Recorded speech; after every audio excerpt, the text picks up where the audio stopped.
El Día Internacional de la Mujer coincidió con los primeros días del gobierno de Yamandu Orsi en acción. En ese contexto, el acto central de conmemoración de la fecha sirvió para presentar los compromisos de Estado en materia de políticas de género elaborados por cada uno de los ministerios.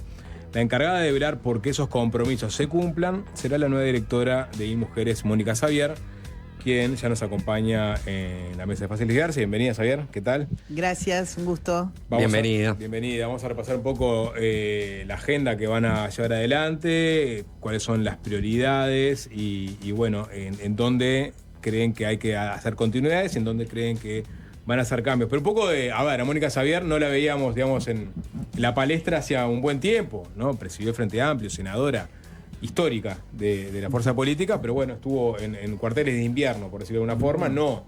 ¿Qué estuvo haciendo? ¿Cómo se siente volver volver con esta una gira mediática que le tocó hacer casi que inmediato porque está enmarcada su cargo en este mes de la mujer?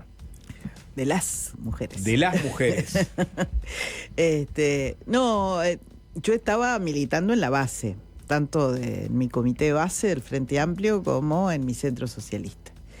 Pero además, por una trayectoria bastante larga, fueron 4 periodos consecutivos en el Senado, tengo muchos vínculos a nivel regional y entonces formaba parte de organizaciones donde estamos discutiendo temáticas que preocupan, la integración regional de América del Sur, los estados de bienestar en las Américas, para, construir estas cosas que tanto necesitan nuestras sociedades para poder desarrollarse. Entonces, no estaba en cuarteles de invierno, estaba en otras cosas. Cuarteles políticos, quería decir, pero tampoco tanto porque estaba militando a nivel de base. No estaba en responsabilidades como supe estar en otros momentos.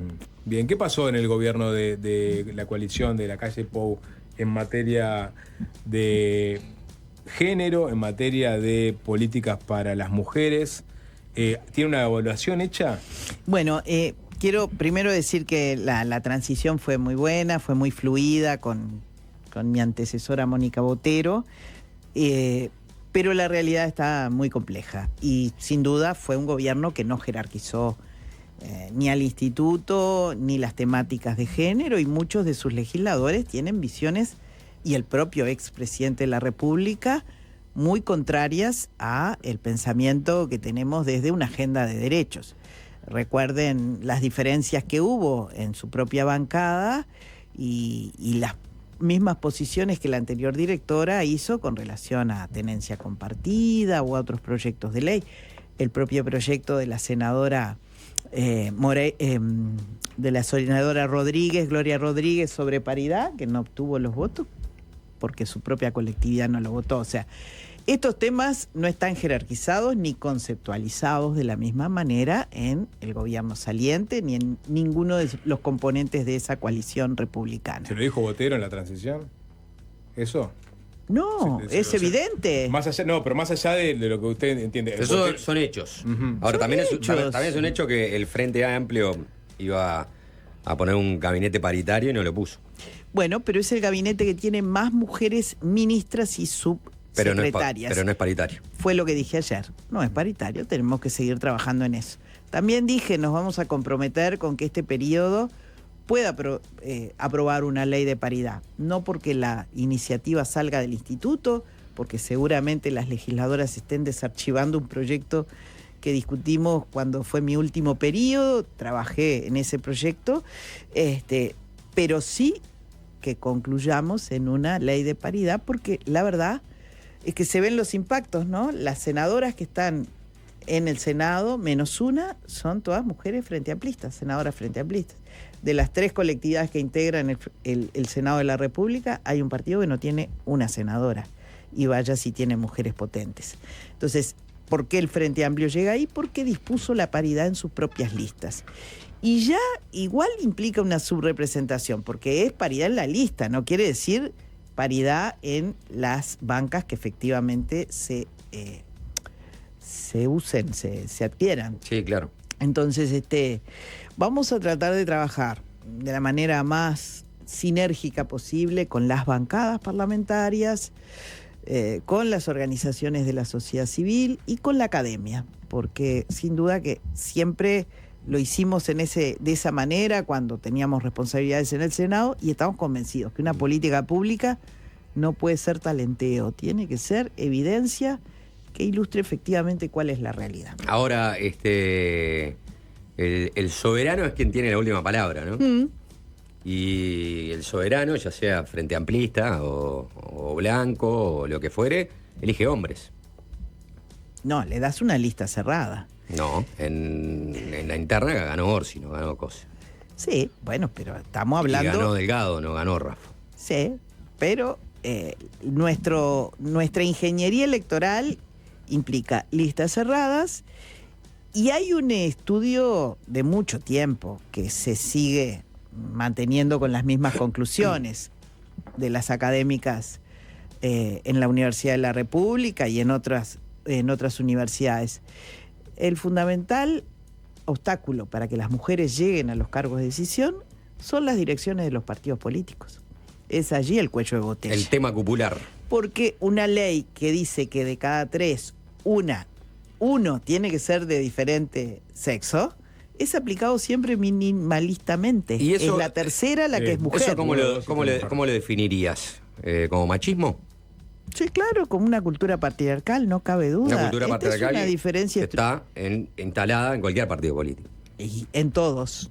Nosotras las que creemos que podemos contribuir a reconstruir una sociedad con otros equilibrios, muchas veces, producto de esta cultura, nos vemos frente a situaciones que decimos, cuando hablamos de cultura patriarcal, hablamos de qué en los hechos y en la política y en las cúpulas. De una desigualdad de poder, ¿ah? Y de una situación en la que en las bases de los partidos políticos, como en las bases de los sindicatos, de las agremiaciones empresariales, como en la base de la formación universitaria, las mujeres están sobrerepresentadas y en los lugares de arriba prácticamente no llegan. No hemos tenido una rectora. Hemos llegado a algunas decanas, pero tampoco es una cosa que sea lo común. Y sin embargo, 60% de la base universitaria somos María mujeres. Simón, estamos hablando, ¿no? Decana, pero rectora no. María Simón, y hubo otras decanas, sí, en nutrición, en enfermería, en química, pero ¿cómo se traduce esa cultura patriarcal en los hechos? O sea, en los hechos me refiero en las prácticas. Es decir, si yo pienso en las cúpulas partidarias, digo, che, ¿vamos a cuidar lo nuestro?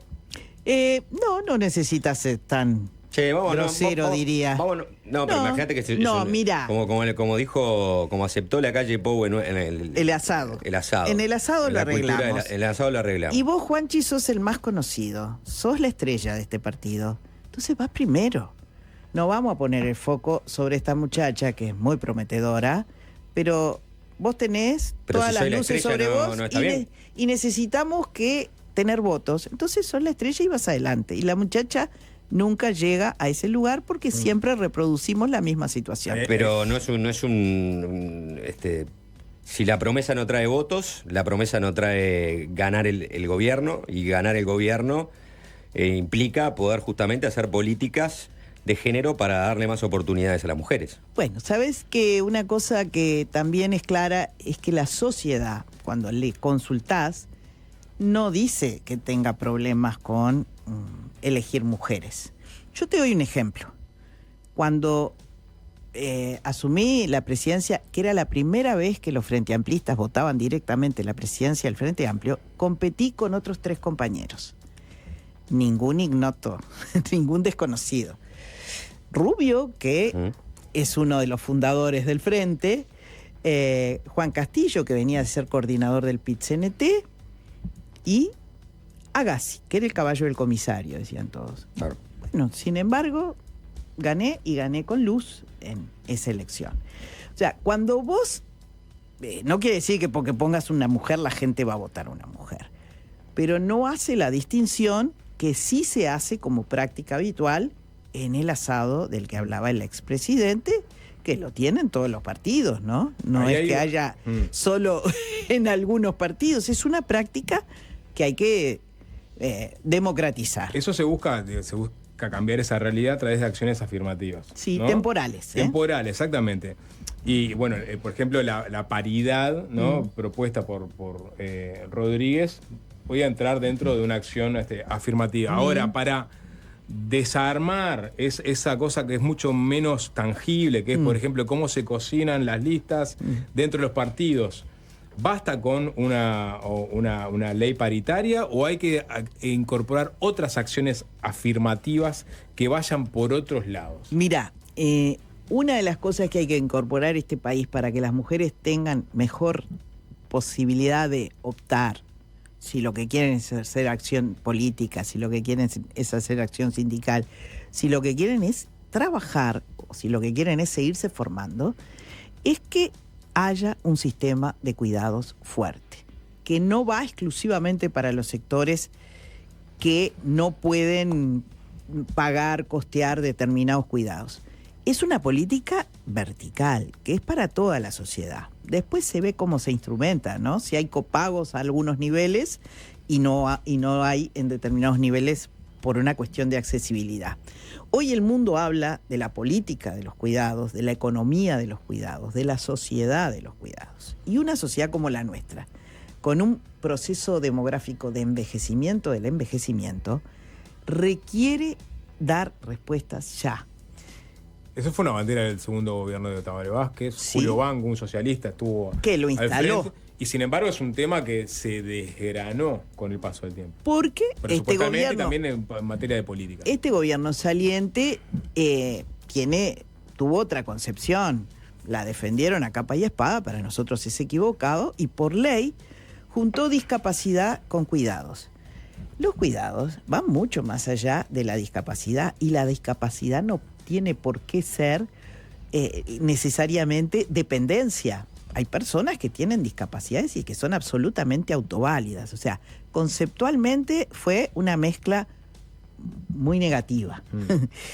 Por ley tendremos, y eso lo dice nuestro programa, y es voluntad del Ministerio, volver a desdoblar eso y lograr que el sistema de cuidados se amplíe. Mañana, por ejemplo, se va a firmar entre el Ministerio de Trabajo y el Ministerio de Desarrollo Social un acuerdo para que en la ronda de negociación colectiva se expandan por parte de los empleadores, por parte de los sindicatos, en combinación de ambos, con incidencia del Estado, más espacios de cuidado. Pero por lo pronto, que dentro de las cláusulas de género que se discuten en la negociación colectiva, el espacio de cuidado sea una materia sobre la que se discuta en esa negociación. Cuidados con los niños y con los adultos. Sí. Las mujeres... Y los dependientes de cualquier edad que pueden estar en una situación de discapacidad con dependencia. Porque las mujeres se hacen cargo de sus hijos y también se hacen cargo de sus padres muchas veces. Exactamente. Esos por ahí hogares, va el razonamiento. Exactamente. Esos hogares extendidos y esa jefatura femenina tan extendida en nuestro país, tan importante numéricamente en nuestro país. En los hogares pobres, pero, perdón, la jefatura femenina llega al 93%. ¿Qué implica más espacio de cuidado en una negociación salarial?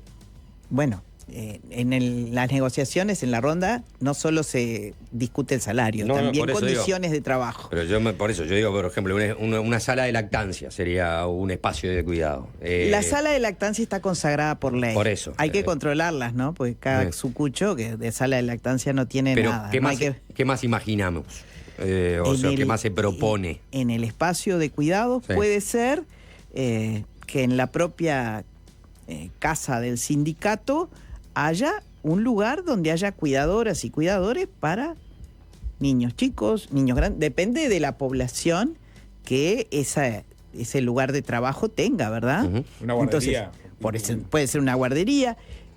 Por ejemplo, en los CAIF, en algunos lugares del país, no en todos, porque la demanda no es homogénea, en el último periodo, con el sistema de cuidados, a la misma infraestructura del CAIF, se le agregó para que los padres jóvenes pudieran culminar su liceo y entonces los niños iban a ese espacio extendido, digamos, del CAIF y los padres podían culminar su liceo. Además se daba la flexibilidad, inclusión digital mediante, de que si eran demasiadas las horas o había alguna otra situación interviniente, pudieran esos padres tomar clases de manera remota y rendir su examen y con ello culminar el ciclo educativo para tener mejores condiciones para el empleo. Hay mucha cosa que se puede hacer. Lo que tenemos es que entender que la ausencia de cuidados, o mejor dicho, la asignación de un mandato social de los cuidados exclusivamente sobre las mujeres, le impide un desarrollo a la sociedad. Por eso nuestra consigna en este 8 de marzo fue: cuando todas las mujeres avanzan, la sociedad avanza. Estamos absolutamente convencidos, y no es una creación frente amplista de Uruguay, que esto de los cuidados tiene mucho que ver con una pata de la seguridad social, con una cosa tan importante como puede ser la educación pública. Ahora, recién decías, ¿no? El porcentaje de jefaturas de hogares madres vinculadas a un nivel socioeconómico. Y también dijiste la posibilidad de, que en teoría va a estar en la próxima ley de presupuesto, volver a restablecer, ¿no?, la concepción original del Sistema Nacional de Cuidados y reforzarlo con dinero, por supuesto. No es conveniente en estos momentos que estamos viendo cómo se discute cuánta plata hay o cómo es la Ferrari, si está rayada, pintada, chocada o está nueva y con 4 cubiertas nuevas, lo que fuere, focalizar, por ejemplo, los recursos en esos lugares, en los lugares donde necesitamos apoyar más a las mujeres necesitadas. Bueno, que diluir de pronto los recursos en toda la sociedad. Eso tiene nombre, Juanchi.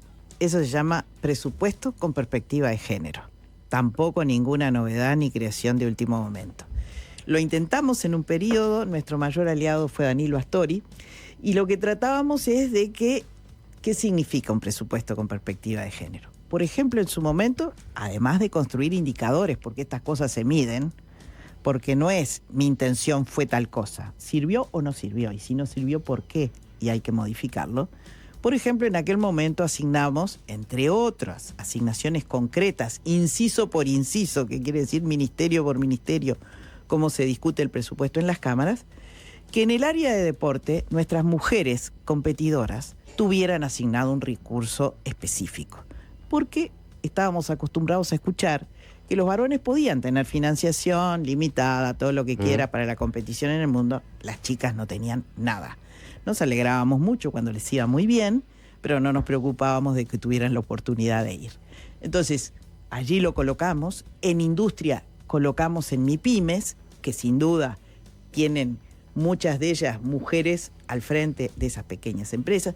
Lo colocamos porque era un incipiente presupuesto, o un presupuesto con incipiente perspectiva de género. Yo espero que podamos tener un mejor impulso. ¿Sobre qué base? No es neutral un presupuesto. Si a una mujer en edad reproductiva le pones la misma asignación presupuestal que a un varón en materia de salud, le estás cerrando. Porque esa mujer que puede llegar a tener descendencia va a tener costos más elevados que los que tiene el varón en el mismo rango etario. Entonces, eso se puede hacer, se debe hacer. ¿Para qué? Para ser más justos, para tener mejores resultados en cada una de las áreas. Y no hay área que no tenga la posibilidad de ser atravesada por una perspectiva de género. En todos vos encontrás esos lugares donde poner unos porotitos abre candaditos y, bueno, mejora toda la sociedad. Bien, hacemos una tanda y seguimos y nos metemos con, por ejemplo, este proyecto que introduce modificaciones a la ley basada en género que presentaron Subía y Robert Silva. Estamos hablando con la directora de Mujeres, Mónica Xavier.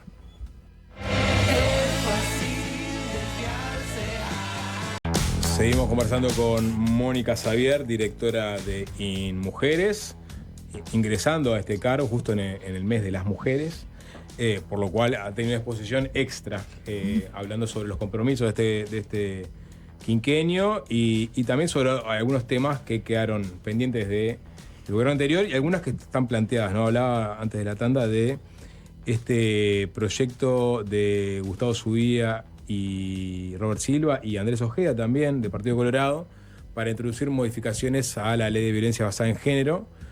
Es el mismo texto que impulsaron en marzo del 24, en vísperas del Día Internacional de la Mujer también, coincidió, y que terminó siendo archivado cuando terminó la legislatura.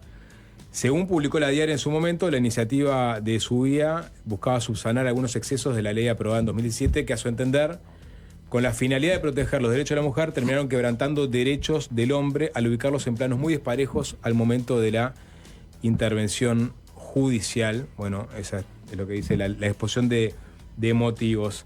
¿Cómo has visto esta iniciativa, esta discusión en este contexto también de marzo? Sí, bueno, creo que acá hay dos cosas que hay que decir como previamente al desarrollo. Una, que esta ley fue elaborada con los mejores estándares internacionales. No es una ley improvisada, es una ley compleja, pero una ley que fue chequeada con las mejores expertas y expertos que sobre estos temas hay en el mundo. Es una ley modelo.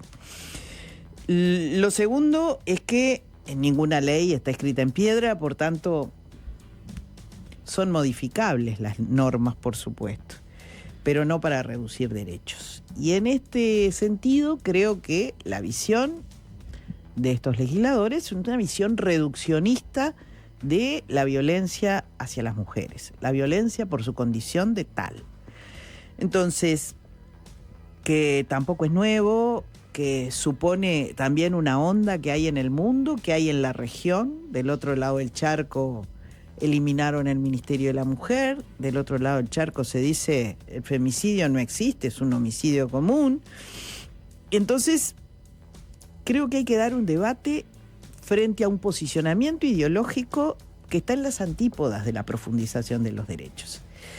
Y yo lo que le digo a las ciudadanas, a los ciudadanos que nos escuchan, la violencia es muy democrática. No escatima. Cuando ocurre en cualquier segmento de la sociedad, desde el punto de vista cultural, desde el punto de vista económico, desde el territorio. Lo que ocurre es que muchas veces vemos las manifestaciones de violencia en los sectores más desposeídos de la sociedad. Entonces, hay que ponerse en la piel del otro. Y no me pongan la excepción. Una mujer difícilmente pase por la revictimización que el Estado le hace a las mujeres en este país, aún en la respuesta a las situaciones de violencia.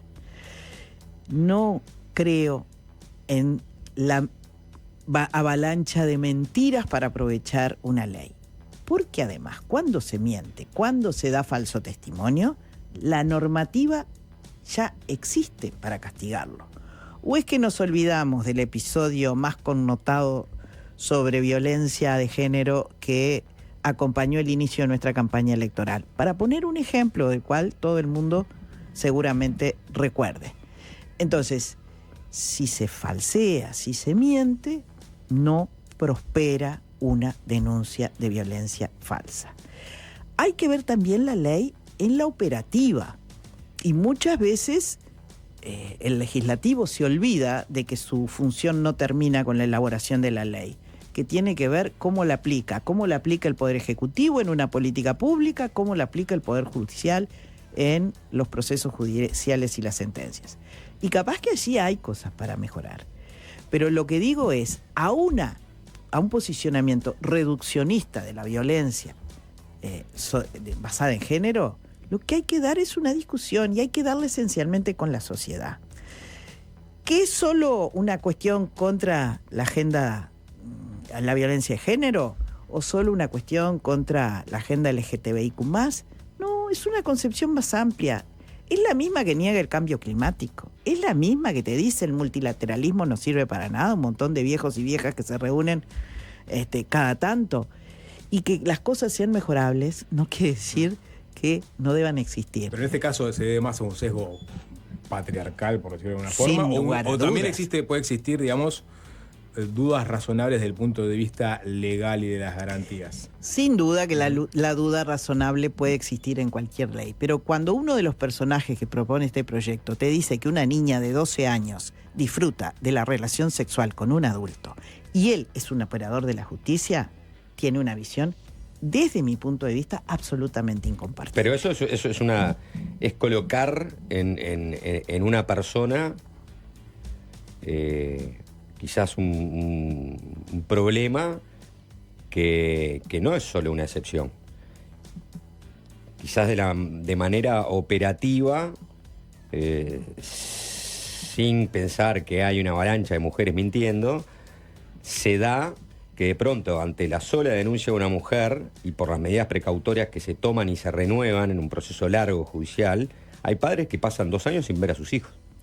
Entonces, ¿sacamos la ley y las garantías o ponemos más operadores y más gente que técnicamente resuelva la situación a la brevedad? Y bueno, pero yo prefiero dentro de las partes de que la operativa funcione mejor, tiene que ver con justamente tratar de minimizar las situaciones de injusticia. Porque a veces no son excepciones. Y aunque fueran excepciones, ¿a qué padre le gustaría pasar por esa situación? Yo no le deseo a ningún padre pasar por esa situación. Lo que estoy diciendo es que agarrás la carreta en lugar de ponerle bien las riendas al caballo. Si acá la situación es que demoramos mucho tiempo, veamos por qué demoramos mucho tiempo. Y demoramos tiempo porque no hay peritos suficientes, porque no hay defensores suficientes.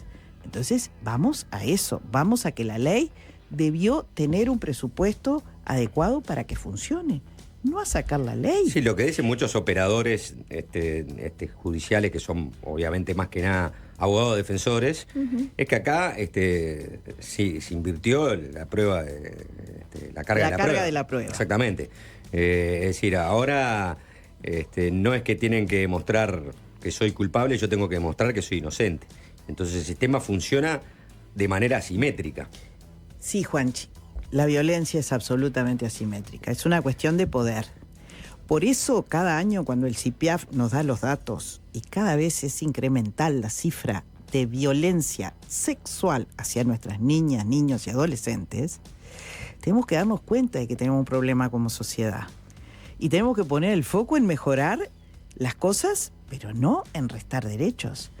Porque acá, además, cuando se trata de la violencia hacia niños y niños, que ojo, esos niños que sufrieron violencia hace un tiempo, hoy son 540.000 personas mayores de 15 años. Yo no quiero que esta sociedad, este país se construya sobre la base de que si hay un organismo especializado que me da esa cifra escalofriante sobre los más vulnerables que son los niños y las niñas, el Estado después se desentienda. Y resulta que cuando llega adulta y va a pedir auxilio por 50ª vez y no se lo dan, termina suicidándose. Y también tenemos episodios recientes de esas situaciones.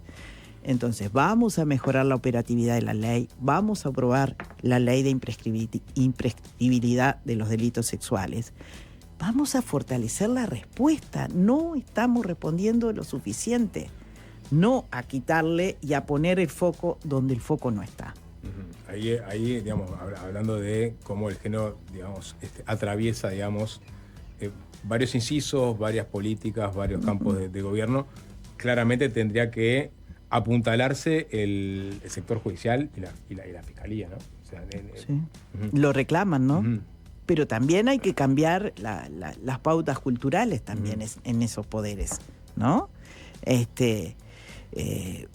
Trabajamos y existe sin duda una necesidad de que en estos espacios comunes, y por eso el presidente de la República ayer decía, los 3 poderes del Estado tenemos que responder más sincrónicamente, que no es más que reiterar aquel compromiso que la emergencia de diciembre del 2019 planteaba. Necesitamos dar un salto en calidad, necesitamos reconocer esa realidad, porque es muy de los humanos que somos, que frente a una situación que nos duele mucho, prefiramos mirar para el costado. Bueno, acá no hay más posibilidades. ¿Qué otro indicador tenemos que tener? El de que cada 12 minutos hay una denuncia por violencia de género en nuestro país. Cada 12 minutos. ¿Cuánto llevamos en esta entrevista? Y 3 denuncias tenemos hasta el momento. Yo, en la responsabilidad en que estoy, creo que no voy a dar vuelta la taba, no voy a dar vuelta a la realidad. Pero que si podemos salvarle la vida a un niño, a una niña. Otro elemento, tenemos violencia vicaria, no le hemos puesto nombre en nuestra normativa, no quiere decir que no exista. Otros países la denominan violencia vicaria. Parece espantoso, poco creíble que un progenitor mate a sus hijos para hacer daño a la mujer. Bueno, hay más que evidencia en la literatura de que eso ocurre y en la realidad. Y lo vimos, ¿no? Vimos un padre que mató a 2 de sus hijos para hacerle daño a su expareja. Bien, Mónica Xavier, quedan muchos temas más por conversar. Recién está arrancando este quinquenio, así que ya la tendremos de vuelta. Pero no quiero que quienes nos escuchan sientan que, bueno, entonces está todo perdido. No, se puede cambiar. Hay pautas que se pueden cambiar. Y no alcanza con lo que haga el gobierno, el Estado, la sociedad se tiene que involucrar. Las sociedades se cambian a sí mismas. Gracias. Gracias. A ustedes.